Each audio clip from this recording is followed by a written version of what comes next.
Gilsakko Daka. Achakrangba agilsak chigalboko bagapa chigapa donga ne beberani aro agananirangba donga. Chengoni salrangode agilsakara porongrong dakke bangbang dakayachim. Uni kosakowa chirarasa gappe dongayachim. Chini kosakowa andal gemakayachim. Salba jajomba dongkujachim. Dakapa rugapa tatara rabuga mechko achiatna ne aako bachina nostu nopantuko watataha. Nostu nopantu anga maikai aako batna china mangen uko chanchie nion uijaha. Maina donchaknaan biapan dongjachim. Nostu nopantu skang chini kosako guangni srunge dongengao dongchengaha. Tatara rabuga uko neke kasa chakinba adita anchengko naha. Uno dongchake nostu aako batna manjaengachim maina anchengara mangrakjachim. Uni gemen nostu chining chini asteko rai china angkerongko geetaha. Ndiba angkerong chi tubeani gemen reba playaha. Aroba nostu chipong nokma balpong getel menggapa angke chongepako chining chini aako rai china watatskaha. Waba chinan kinja oke reba playaha. Jamano nostu chingching barching menggapa kichilko aako rai china watatayaha. Ua chining china reange adita aako romrome rado bai nostu nopantuna utneaha. Ndakesa nostu aako oko change kee sal sokwa aako baaha. Uni bagaman aakon mane pilte ba agilsak ne bimang mangaha. Aani bimang rong dotma geta totkni dakachim.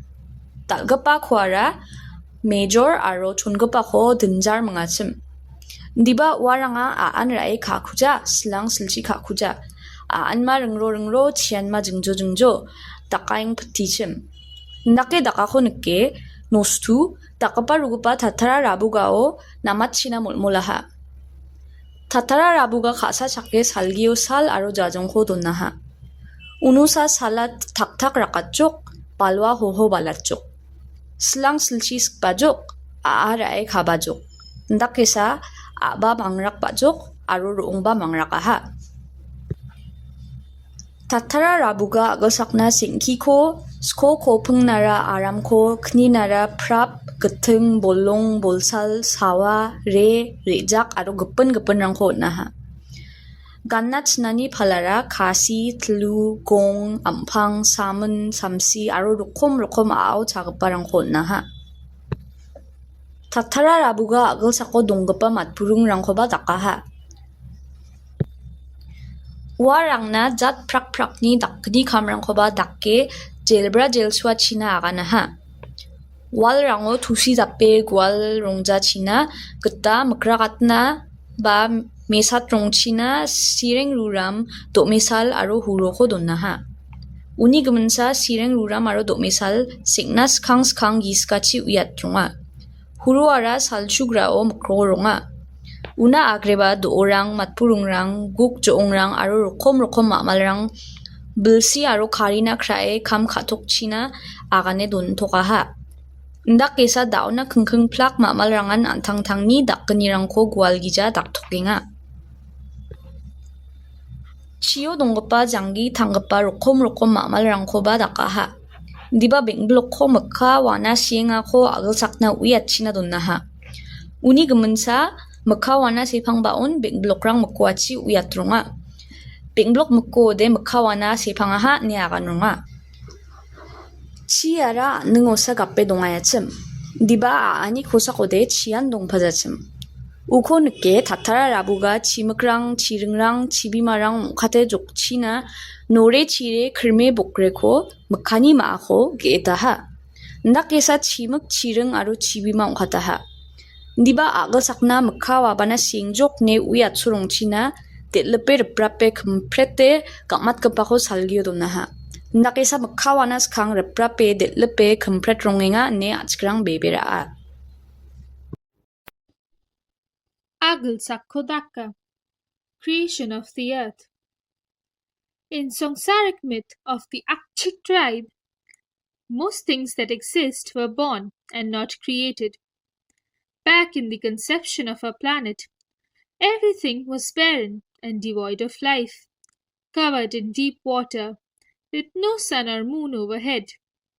The creator, Thathararabuga, instructed a deity named Nosthunopanthu to nurture the land and give birth to a woman.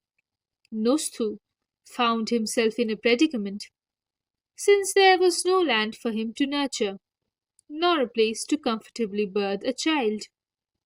He lived on a spider web strung above the water. Having seen his circumstances, Thathararabuga blessed him with a lot of sand to set foot on, but the sand was too flimsy to give birth to. Nosthu instructed a crab to fetch clay from under the water, but the water was too deep, and the crab returned.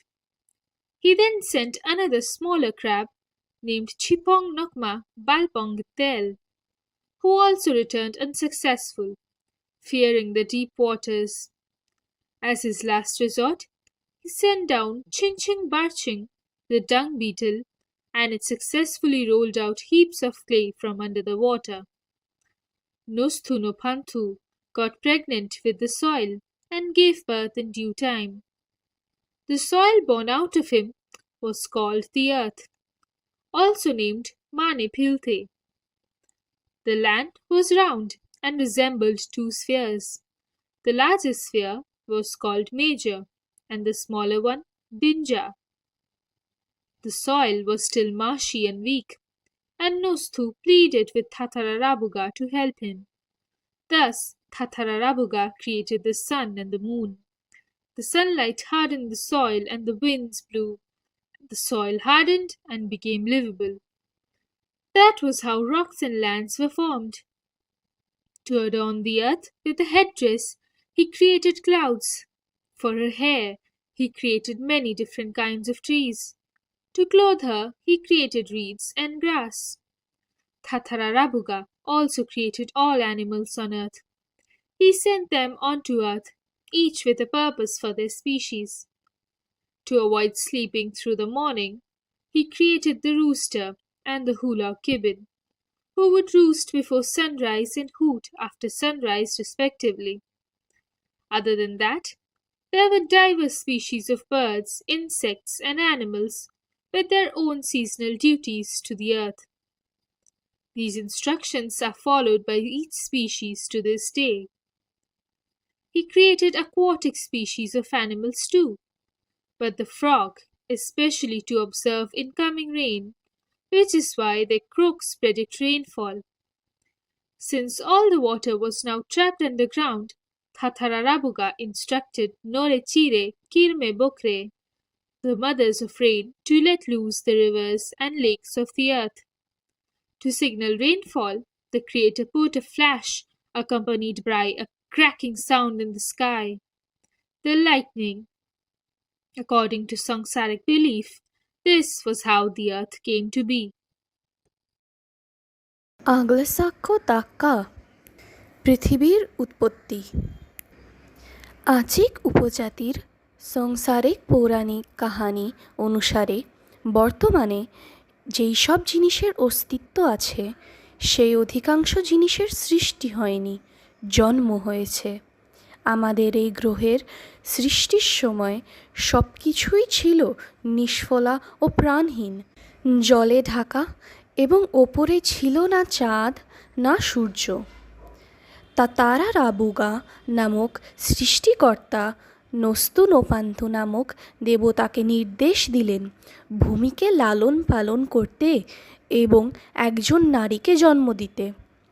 নস্তু এক উভয় সংকটে পড়ল, কারণ তার চাষ করার মতো কোনো জমি ছিল না, না ছিল স্বাচ্ছন্দ্যে সন্তান জন্ম দেওয়ার মতো জায়গা।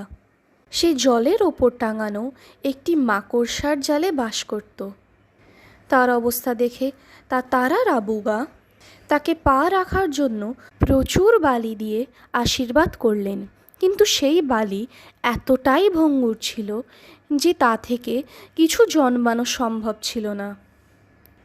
নস্তু একটি কাকড়াকে জলের নিচ থেকে মাটি আনতে নির্দেশ দিল।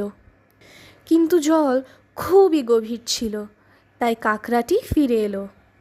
এরপর সে চিপং নকমা বালপং গিত্তেল নামের আরেকটি ছোট কাকড়াকে পাঠালো, যেও গভীর জলের ভয় ব্যর্থ হয়ে ফিরে এলো।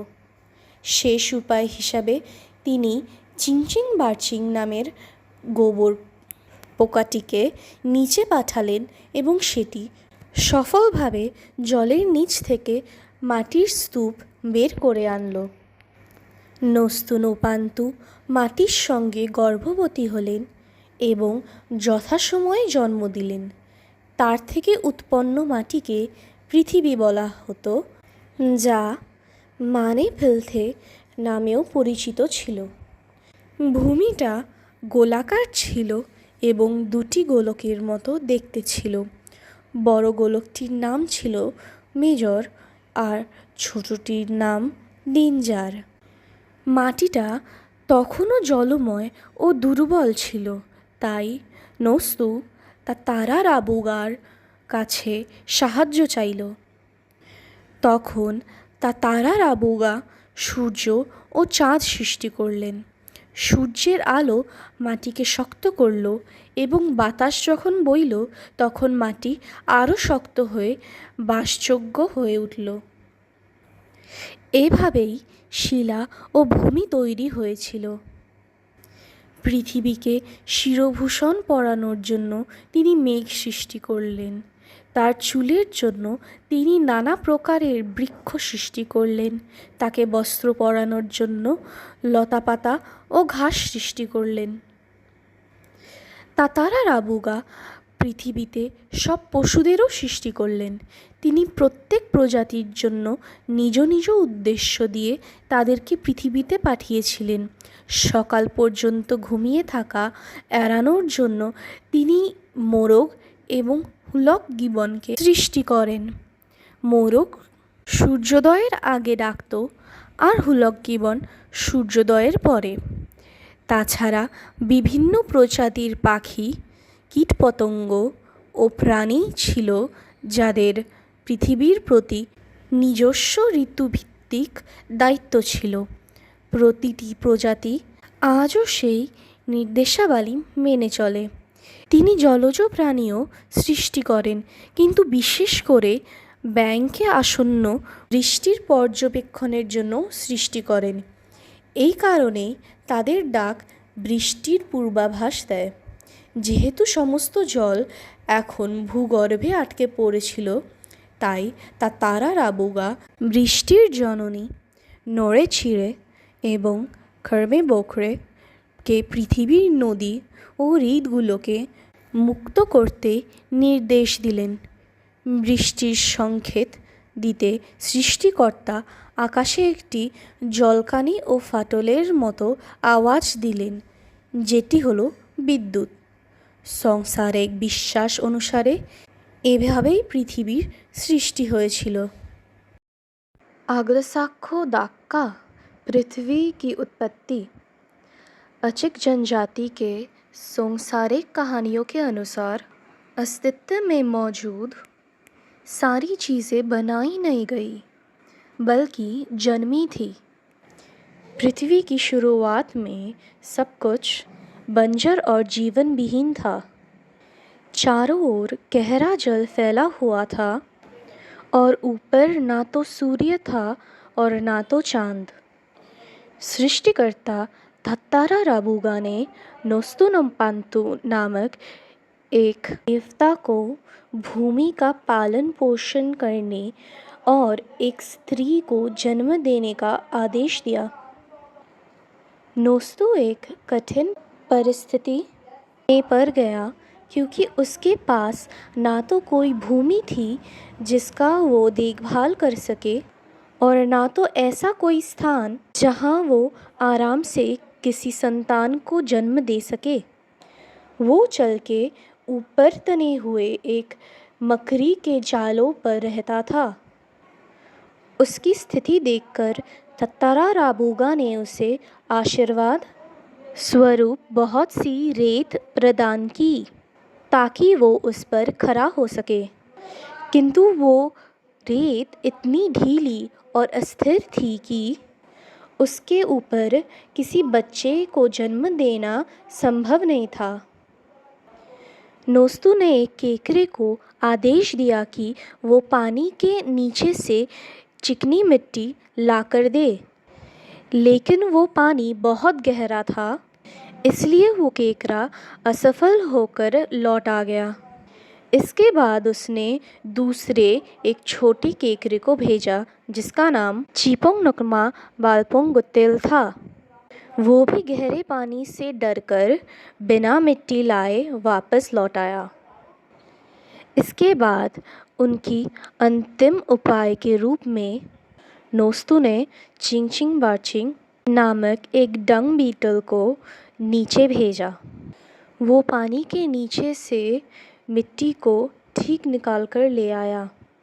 वो मिट्टी मिलने के बाद नोस्तू नोपांतु मिट्टी से गर्भवती हो गया और समय आने पर उसने एक संतान को जन्म दिया।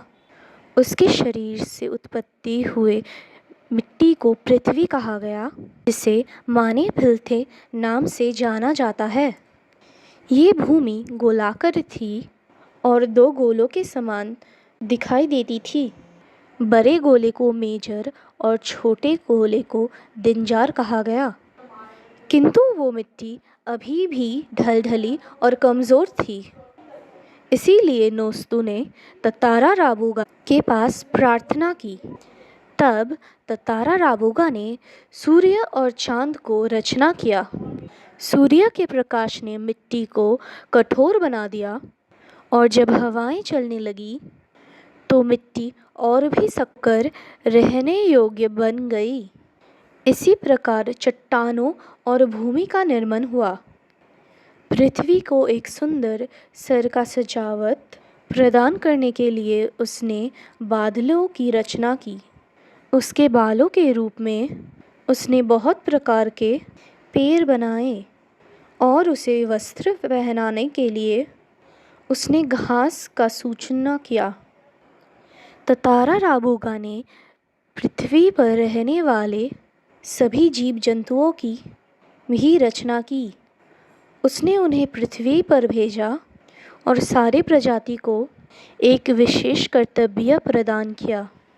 सुबह देर तक सोने से बचाने के लिए उसने मुर्ग और हुलक गिबन की सृष्टि की। मुर्ग सूर्योदय से पहले बाग देता है, जबकि हुलक गिबन सूर्योदय के बाद अपनी विशेष ध्वनि निकालता है।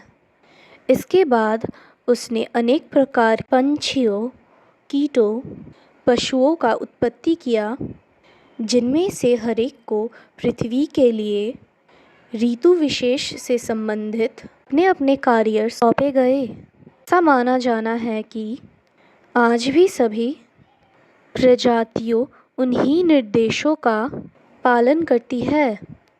ततारा राबूगा ने जलीय जीवी की भी रचना की, किंतु विशेष रूप से मेंढक को आने वाली वर्षा का संकेत जानने के लिए बनाया।